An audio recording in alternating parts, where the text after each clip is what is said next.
Hello, Meoni here, and welcome back to another news video for Final Fantasy XIV. This time we're collating information from the Final Fantasy XIV subreddit Discord, courtesy of the team over there. A link will be in the description to their Discord server. Go and join in the conversations.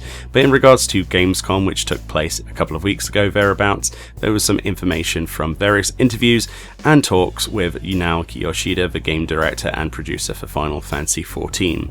The first segment looked at Eureka Pagos, and apparently there are several hotfixes planned for the future, and the best method to level elemental levels is still not stabilized fully for Pagos yet. Please refer to the hotfixes where it stated how they increase the experience for notorious monsters hunted, but are also looking at ways that they spawn as well. A question was asked, will the Happy Bunny affect the spawn rates of other notorious monsters? No answer will be provided for this, was the answer given.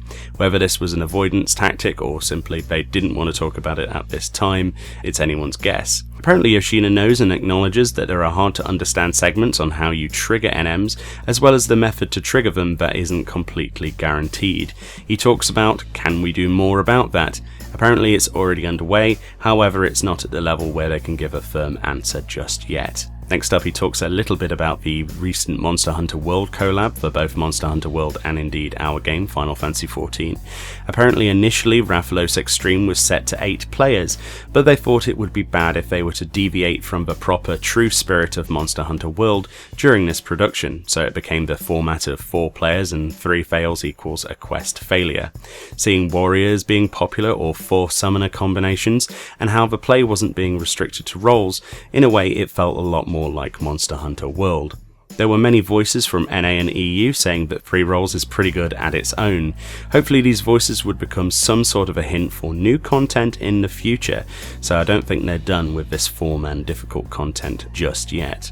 When they saw the Monster Hunter World side of the content, they thought this isn't normal. Frankly, they felt a little regretful because Monster Hunter World side put more effort than they did into theirs.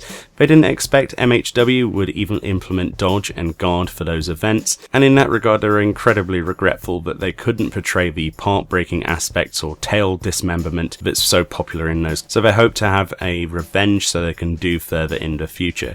So they're definitely looking at coming back to Monster Hunter bosses in 14 in the future, but I don't think this is a one-off by any means.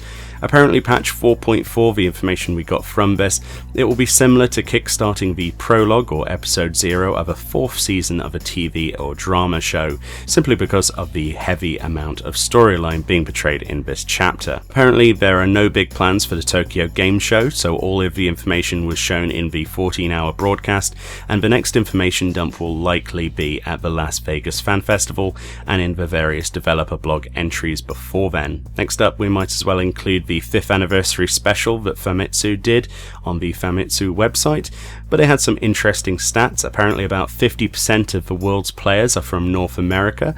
Of the remaining half, 2/3 were Japanese before Stormblood's launch, but EU has been growing rapidly since then. China and Korea have also been growing. Apparently on Chinese servers, the cross-world party finder has 1,000+ listings every night. There was originally a 500 post limit, so they actually ran into a bug where it couldn't show all of them. In China and Korea, they prefer to use the party finder and shouts for everything instead of the duty finder. Originally there were no plans for exploration type content, but the dev team wanted to do it and the market asked for it, so they tried it with Diadem. Even though it didn't go too well, they did see potential in it, so they used that experience to make Eureka. And they will continue to obviously make more adjustments to Pagos and try new things with Eureka each time. Apparently it's still too early for Guild vs Guild in Final Fantasy XIV and by extension FC summons. Maybe when the peak has passed and the community is stabilized, but right now Final Fantasy XIV is still expanding. And that about wraps up all of the Gamescom and Famitsu information. There wasn't a whole lot, but it was still worth looking at in my opinion. Either way, thank you for watching this, and I'll see you all next time.